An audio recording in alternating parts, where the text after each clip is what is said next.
We're never really taught about relationships. No, let me restart.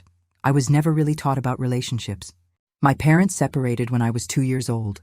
After that, I lived with my mom, who never really had relationships that I knew of. Well, one.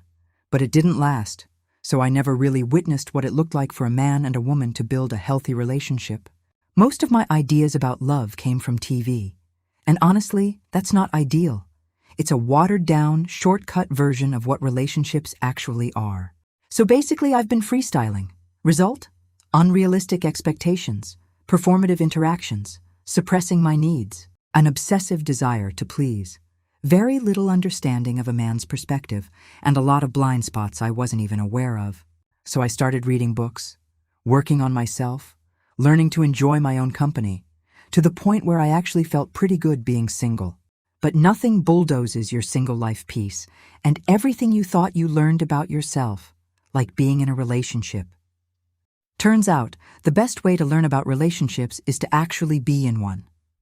Like everything else, it takes practice and patience. You start figuring out what you really need, what the other person needs, how you react, what triggers you, what makes you feel respected, loved, appreciated. And then you realize your partner may express those things completely differently from you. People say relationships are work. They are.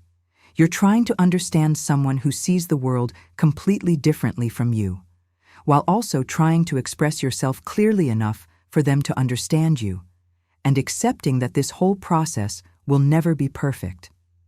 But that partnership, that connection, that feeling of acceptance and belonging, it's worth it.